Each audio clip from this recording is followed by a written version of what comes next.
दोस्तों फाइनली आ गया हूँ और क्या ही दिन रहा मेरा। जिन्होंने मैंने एक शॉर्ट डाली है सुबह, वो आप ज़रूर चेकआउट कीजिएगा। लेकिन फिर भी मैं आपको बता देता हूँ एक्चुअली मेरे साथ क्या हुआ। मैं हमेशा जिस थिएटर में, मैं शॉर्ट में ही बताऊंगा, जिस थिएटर में मूवी देखने जाता हूँ, आज सुबह 10 बजे मैं शो देखने गया था। फिल्म शुरू भी होने वाली थी, टीजर्स ट्रेलर्स आ रहे थे, लेकिन अचानक से क्या होता है कि प्रोजेक्शन रूम में से धुआं धुआं धुआं निकल रहा है। अभी उसकी वजह से मैंने जब नोटिस किया तो मेरे को लगा धुरंधर का टीजर दिखा रहे हैं, तो शायद उसका स्पेशल इफेक्ट्स उन्होंने कुछ डाला होगा कि उसका सामने आ रहा है। लेकिन फिर धुआं इतना बढ़ गया, थमा का टीजर आया तब लगा कि अरे बाप रे, आग वाग लग गई तो क्या हो गया। उसकी वजह से फिर उन्होंने बाहर निकाला हम सबको, और फिर उन्होंने बोला कि अभी तो कुछ पॉसिबल नहीं लग रहा है कि ये शो शुरू होगा, लेकिन इधर रिफंड है और आप दूसरे शो में बैठ जाइए। तो हम तो इतने अच्छे भी नहीं है कि मैं रिफंड ही सीधा ले लूँ। 160 के टिकट में क्या रिफंड लूंगा। तो मैं 1 घंटा रुका, 11:45 का शो देखा परम सुंदरी का। अब उसकी हम बात करेंगे। मैडॉक की नई मूवी आ गई है परम सुंदरी, जिसमें आपको सिद्धार्थ मल्होत्रा, जानवी कपूर, संजय कपूर, मनजोत सिंह, इनायत वर्मा और अभिषेक बैनर्जी एक छोटे से रोल में आपको देखने को मिलेंगे। इसके डायरेक्टर हैं तुषार जलोटा, जिन्होंने आई थिंक 10वीं, जिसमें अभिषेक बच्चन, निम्रत कौर और यामी गौतम थे, वो बनाई थी। वो फिल्म काफ़ी एंटरटेनिंग और मज़ेदार थी। इसकी हम बात करते हैं स्टोरी की, तो परम जो है सिद्धार्थ मल्होत्रा का कैरेक्टर, वो एक इन्वेस्टर है और नई नई कंपनीज में इन्वेस्ट करता है। एक दिन उनके पास एक डेटिंग कंपनी का इन्वेस्टमेंट आता है, सोलमेट करके उसमें जो है, और ही इज़ सिंगल, बार बार नए नए डेट्स लाते हैं घर पे और वो सब चलता है। और इस डेटिंग ऐप की खासियत ये है कि वो आपके सोलमेट कहाँ है इंडिया में, पूरे इंडिया में वो ट्रैक करके देती है आपको। और फिर वो जाते हैं केरला साइड, जहाँ पे उनको जानवी कपूर का कैरेक्टर सुंदरी देखने को मिलती हैं। और फिर उनके बीच में पहले वो बता के नहीं जाते कि वो एग्जैक्टली इस किस काम के लिए आए हैं। मैं भी आपको नहीं बता रहा हूँ कि वो एग्जैक्टली उस किस काम से जाते हैं उधर। उधर उनकी मुलाकात इनसे होती है। फिर फिल्म आगे बढ़ती है। फिल्म में आगे क्या होता है, जब भी आप फिल्म देखेंगे तब आपको पता चलेगा। मैं अपनी बात करूँ ना, तो पर्सनली मैं आपको बताऊँ, देखो स्टोरी कुछ नई नहीं है। इनफैक्ट मैं आपको बताता हूँ, इसमें कुछ स्टोरी ही नहीं है। ये ऐसा कुछ हमने बहुत से बार, जैसे कि आप भेल बना रहे हो तो थोड़ा ये मसाला, थोड़ा ये चटनी, थोड़ा ये सब डाल के, तो कुछ कहीं ना कहीं से कुछ ना कुछ उठाते हो। इधर उठाने वाली बात नहीं है, लेकिन ऐसी फिल्में हमने पहले भी कई बार देख ली है, तो हमें कुछ नया नहीं लगता है ऐसी फिल्मों में। लेकिन इस फिल्म को एक अलग, मैं अगर आपको बताऊं ना कि हाँ इसकी वजह से मुझे फिल्म में जान लगी, तो वो है बैकग्राउंड म्यूजिक, एक्टर्स की एक्टिंग, गाने, और इसकी इसकी लेंथ जो एक कॉम रोम कॉम की होनी चाहिए पर्टिकुलरली, वो उसकी वजह से ये फिल्म उसको जस्टिफाई करती है। 2.25 घंटे की ये फिल्म है और कहीं पे भी बोर नहीं होते आप। वो एक रोम कॉम से, या फिर एक टाइम पास एंटरटेनर कह सकते हो आप इस मूवी को, जहाँ पे आपके पास बहुत कुछ है वैरायटी में। और मेडॉक जैसा प्रोडक्शन हाउस है, तो आप एटलीस्ट एक एक्सपेक्टेशंस लेके जाते हो। मैं अपनी बात करूँ तो मैंने इसका ट्रेलर सिर्फ एक ही बार देखा था। मुझे उस इसका ट्रेलर पर्सनली एवरेज लगा था। It was Sonu Nigam song जिसकी जिसकी वजह से इन सब के ध्यान में ये फिल्म कहीं ना कहीं आई है।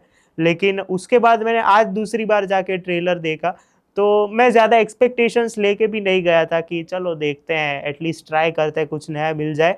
और सही बोलूँ तो एंटरटेनमेंट के मामले में इन्होंने कहीं पे कुछ कच्चा नहीं रखा है। हाँ, कुछ सीन्स ऐसे हैं जहाँ पे आपको लगता है कि ये ज़्यादा लेंथ इसकी बढ़ जाती, या फिर कुछ ऐसे सीन्स है, जैसे रेस वाला सीन है, जैसे कि दूसरे जो कैरेक्टर्स को जिस तरह से लिखना चाहिए था, जिस तरह से एंडिंग देनी चाहिए थी, उसको अगर प्रॉपरली एक सीन मिलता, जिस तरह से उसको एक मिलता ना कि हाँ इधर से अगर आप देखें ना तो इधर से ये शुरू होगा, इधर से इन्होंने यहाँ पे ये पहली बार मिले थे, तो यहाँ पे कहीं ना कहीं राइटिंग बहुत ही कुछ कुछ जगह पे वीक हो जाती है कि एंडिंग बहुत ही एब्रप्ट है। जहाँ पे वो रेस वाला सीन आता है, बोट रेसिंग वाला, वो बहुत ही एब्रप्टली आ जाता है। इंटरवल ब्लॉक आप एक्सपेक्ट करते हो कि हाँ ऐसा कुछ होगा या फिर नहीं होगा, लेकिन इंटरवल ब्लॉक भी ऐसा है कि हाँ यहाँ पे एक्सपेक्टेड था, उसके बाद पूरा एक प्रिडिक्टेबल हो जाती है स्टोरी लाइन, जहाँ पे फर्स्ट हाफ में फिल्म की जो स्टोरी है वो आपको नोन रहती है, लेकिन फिर भी आपको मजा आता है, क्योंकि कभी कभी क्या होता है कि आपको पता है कि स्टोरी इसकी एक लाइन की है, कुछ ज्यादा है नहीं जो हमने देखा है, लेकिन उसकी ट्रीटमेंट इतनी बढ़िया रहती है जिसकी वजह से आप फिल्म एंजॉय करते हो। परम सुंदरी के केस में भी मेरे को यही लगा कि हाँ, ये इसकी वजह से मैं ये फिल्म देखूंगा, और वही चीज मुझे लगी। और पर्सनली मैं आपको बताऊं ना, तो कोई ऐसा मोमेंट नहीं था जहाँ पे मैं सोचूं कि चलो अभी यार इंटरवल आए या फिर आगे कोई नेक्स्ट सीन आए तो ऐसा लगे। तो पर्सनली उस हिसाब से तो ये खेल जाता है, क्योंकि टाइम पास आपका लगा रहता है, आप कुछ ना कुछ एक्सप्लोर करते रहते हो, इनके बारे में कुछ जानते हो, इनके फ्लैशबैक्स में जानते हो, इनके बारे में, इनकी केमिस्ट्री और बढ़ते जाती है, मनजोत सिंह का एक अलग एंगल दिखाया जाता है। तो उस हिसाब से ये फिल्म कहीं पे भी आपको बोर नहीं करती। हाँ, नेगेटिव पॉइंट्स की मैं बात करूंगा कि आप एक साइड ऐसा डेटिंग ऐप दे रहे हो, एड्रेस भी है, तो आप जब उसको मिलने जाते हो जानवी कपूर को, तो आप फिर भी आप भटक रहे हो कि यार ये कहाँ रहती है, किधर है। आप एड्रेस ऑनलाइन आपके पास है और गूगल मैप्स भी है, तो फिर भी आप ये कैसे पॉसिबल है सर कि आपको वो न मिले। दूसरी चीज ये कि सेकेंड हाफ में जो रस्ट क्लाइमैक्स वाली चीज है ना, वो आपको दिखती है, जहाँ पे वो मैंने बोट वाला सीक्वेंस देखा, जब आप वो बोट वाला सीक्वेंस देखेंगे ना, इतना रेंडमली आ जाता है। और यहाँ पे आप अगर देखें कि यहाँ पे गांव वालों का दिल जीतने की बात है, तो वो भी ऐसे ही अचानक से, हाँ अभी मेरे को ये करना है, अरे मैं इनको इनको थोड़ा इम्प्रेस करूं, अरे उनको इम्प्रेस कर लूं, अरे ये भी तो है साथ में। तो बहुत ही कुछ एब्रप्ट, कुछ जहाँ पे कुछ जरूरत होनी चाहिए कि हाँ यहाँ पे ये प्लेस फिल करने की है, तो वहां पे उसको खाली ही रखा है, जिसकी वजह से आपका वो क्या बोलते हो, आप कनेक्टेड रहते हो, लेकिन वो आप कनेक्शन फील नहीं कर पाते हो कि अरे इस सीन का एग्जैक्टली मतलब क्या है, इधर कहाँ पे इमोशंस फील करूं मैं यहाँ पे। हाँ, मैं एक चीज बताऊंगा कि इमोशंस यहाँ पे सारे फ्लैट जाते हैं। यहाँ पे वो cute rom com love story है जो इस फिल्म को बचा के रखती है, जहाँ पे आपके चेहरे पे एक मुस्कान रहती है थ्रू आउट, क्या इनकी केमिस्ट्री की वजह से ये चल रहा है। बाकी इमोशंस बहुत ही फ्लैट जाते हैं, ऐसे ही कहने के लिए कह देते हैं। यहाँ पे एक और चीज मेरे को टेक्निकली ये लगी कि आप मलयालम एक्टर्स को लाए हो, मलयाली डायलेक्ट सिखाया है जानवी कपूर को, तो आप कुछ जगह पे सबटाइटल्स डालते हो, कुछ जगह पे नहीं डालते हो। तो आई डोंट थिंक, थोड़ा तो आप एटलीस्ट करो कि जहाँ पे समझ नहीं आ रहा है। हमने चेन्नई एक्सप्रेस में भी, मैं अगर आज भी देखता हूँ तो वो उनमें उसमें तो सबटाइटल्स ही नहीं थे उस टाइम पे। अभी तो इतना सारा साल चला गया है, फिर भी आप सबटाइटल्स कब कब डाल रहे हो, कब नहीं डाल रहे हो, तो वो थोड़ा ऐसा लगता है कि यार ये अनफेयर है थोड़ा ये चीज। पॉजिटिव्स पे आते हैं, फिल्म की सिनेमेटोग्राफी बहुत बढ़िया है, जिस तरह से इसमें केरला को दिखाया है वो मुझे पर्सनली अच्छा लगा। जितने ड्रोन शॉट्स, वाइड शॉट्स हैं, रात के इवन शॉट्स बहुत बढ़िया है। यहाँ पे मैं एक पर्सनली एक और चीज की तारीफ करूंगा कि इसपे सबका costume design from first scene to last scene एकदम बढ़िया किया गया है, एकदम ट्रेडिशनल हो, वेस्टर्न आउटफिट हो। यहाँ पे ये चीज मुझे कम ऐसी लगती है नोटिसेबल, जब आप फिल्म देखते हो कि हाँ ये इसने अच्छा पहना है। वो एक दो चीजें होती है कि जैसे फिर हेरा फेरी का राजू का वो वाला टी शर्ट बहुत वायरल है, तो वो एक रहता है कि हाँ ये वो वाला टी शर्ट है।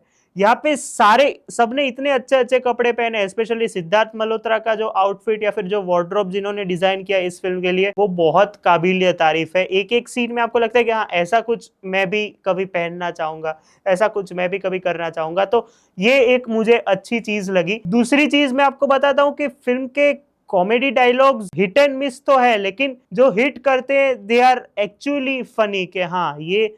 और जहां पे आप अगर देखते हैं ना कि यहाँ पे एक जो कंट्रोवर्सी हुई थी बीच में कि हम ऐसे बात नहीं करते, वैसे नहीं करते, तो हमेशा एक साइड कॉइन का एक साइड नहीं देखना चाहिए। मैं आपको बताता हूँ क्यों। यहाँ पे जो एक टिपिकल दिल्ली पंजाबी मुंडा होता है सिद्धार्थ मल्होत्रा का जो कैरेक्टर के, जिसको साउथ में और सबको एक एक जैसे ही लगते हैं, यहाँ पे जानवी कपूर ने वो एक सामने एक जो कांटे की टक्कर या फिर सामने कोई रहना चाहिए ना वापस पंच मारने के लिए या फिर पंच डाउन करने के लिए, वहां पे जानवी कपूर का कैरेक्टर परफेक्टली फिट बैठता है कि नहीं सारे साउथ वाले एक नहीं होते। एक तो ये जो हमारी विचारधारा बन गई है ना कि ये साउथ है तो मतलब रजनीकांत और ये, यहाँ पे वो चीज ब्यूटीफुली एक्सप्लेन की है। यहाँ पे एक ओनम और पोंगल का फेस्टिवल के रिलेटेड हो, मोहनलाल अल्लू अर्जुन के रेफरेंसेस के रिलेटेड हो, या फिर उनका जो एक जो कंपटीशन के थ्रू उन्होंने बताया उसके रिलेटेड हो, अगर वो ज्यादा करते तो I might have given more stars, जो मैं आगे बताऊंगा, क्योंकि ये इसकी जरूरत है। जो हम एक मजाक में ले लेते हैं ना, और ये जो विवाद उठा था कि हम ऐसे बात नहीं करते, यहाँ पे क्लैरिफिकेशन भी उतना बढ़िया तरीके से ही दिया गया। और यहाँ पे जिस तरह से सारे मंदिरों को और जिस तरह से दिखाया है कि ये गॉड्स प्लेस, फेवरेट प्लेस जो इनको केरला को आई थिंक कहा जाता है, वो पर्सनली यहाँ पे जस्टिफाइड लगता है। और विजुअली बहुत बढ़िया फिल्म है। एक्टर्स की एक्टिंग पे आते हैं। पहले तो मैं एक पर्सनली चीज बता देता हूँ, सिद्धार्थ मल्होत्रा, जानवी कपूर, अब तक बहुत फिल्में की है इन्होंने, लेकिन अब तक पर्सनली और साथ में जिसके भी इन्होंने फिल्म की है, इतने बढ़िया क्यूट प्रिटी कोई भी फिल्म में नहीं लगे वो। जैसे कि आपके कोई फेवरेट एक्टर की फिल्म होगी, ऐसा वो किसी फिल्म में नहीं लगा है, वैसा मैं आपको इन दोनों के बारे में बताऊं, ऐसे इतने बढ़िया। एक तो मैंने जैसे बोला आउटफिट, और जिस तरह से उनके ड्रेसेस, और उसकी वजह से ऐसे जो होना चाहिए ना कि हाँ ये ऐसे, एक मेरे को लगता है कि हाँ ये ऐसे फिल्म में बहुत बढ़िया, ऐसे बढ़िया कभी मतलब मैंने योद्धा में नहीं देखा। मैंने फिर क्या बोलते हैं, गुंजन सक्सेना तो चलो बायोपिक थी, मिस्टर एंड मिसेस माही में नहीं देखा, तो ब्रदर्स में नहीं देखा। तो उस हिसाब से अगर आप देखें ना, तो इनका स्क्रिप्ट सिलेक्शन तो अच्छा ही है, लेकिन इतने बढ़िया लग रहे थे दोनों थ्रू आउट द फिल्म के, ऐसे ऐसा वो किसी और फिल्म में नहीं लगा, या फिर लगे, मैं ऐसा कहना चाहूंगा। एक्टर्स की एक्टिंग पे आते हैं, अभिषेक बैनर्जी छोटे रोल में है, लेकिन वो जो हमेशा उनका एक रहता है कि नहीं ये मैं अपने हिसाब से ऐसे करूंगा वैसे करूंगा, वो अपने हिसाब से करके जाते हैं। संजय कपूर कई कई जगह पे ऐसा लग रहा था कि वो अनिल कपूर जैसा ट्राई कर रहे हैं बोलने की, अनिल कपूर जैसा हंस रहे वैसा लग रहे, लेकिन उनका जब वो फाइनल क्लाइमेक्स के टाइम में आते हैं, वहां पे उनका काम अच्छा है। ओवरऑल मेहमान कलाकार जैसा है उनका काम है, लेकिन अच्छा है। मनजोत सिंह बहुत इम्प्रेसिव इम्प्रेसिव है, मतलब जो एक सिद्धार्थ मल्होत्रा के साथ एक चड्डी बड्डी या फिर कोई एक बंदा या फिर फ्रेंड होना चाहिए था, वो उनके साथ रहता है। तो वो उनके साथ उनको देख के अच्छा लगा, जो एक फ्रेंडली बैंटर रहती है वगैरह, तो वो अच्छा, वो ज्यादा एक्सप्लोर कर सकते थे। जैसे मैंने वो जस्टिफिकेशन और यश रजनीकांत वाली जो चीज बताई, वैसा ज्यादा कर सकते थे, लेकिन खैर। जानवी कपूर का मुझे पर्सनली अब तक का सबसे अच्छा काम लगा ये यहाँ पे वो मैच्योर भी है, इमोशनल भी है, कॉमिक रिलीफ भी अच्छा देती है, और जिस तरह से उनका एक पैशन है उसमें भी वो बहुत अच्छी लगती है। ओवरऑल फिल्म में मैंने जैसे बोला दोनों बहुत बढ़िया लग रहे हैं, उनकी केमिस्ट्री, उनकी नोकझोंक सिद्धार्थ के साथ बहुत बढ़िया है। ओवरऑल मैं अगर कहूँ ना, तो कुछ सीन्स में तो वो सिद्धार्थ मल्होत्रा को ओवर शेडो कर देती है।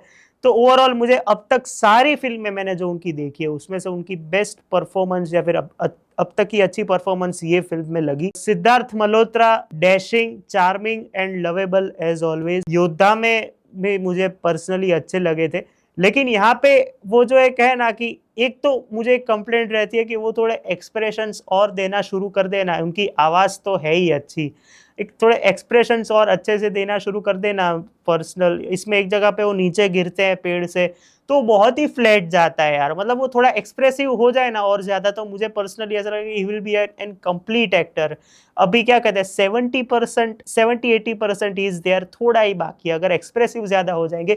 बाकी ओवरऑल एक दिल्ली वाला मुंडा कैसा होता है जब ऐसी जगहों पे जाता है, और किस तरह से वो उनका और इनका केमिस्ट्री पहली बार ये एक्सप्लोर हुआ है ना, तो मेरे को लगता है एक और मूवी इन दोनों को एक साथ करनी चाहिए, क्योंकि बहुत क्यूट लग रहे हैं दोनों साथ में।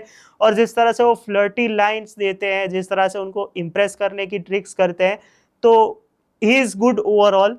और वही मजाक कराते हैं एक तरीके से, तो वो और जानवी कपूर दोनों मजाक करवाते हैं, उनका बॉन्ड बहुत बढ़िया लग रहा है साथ में।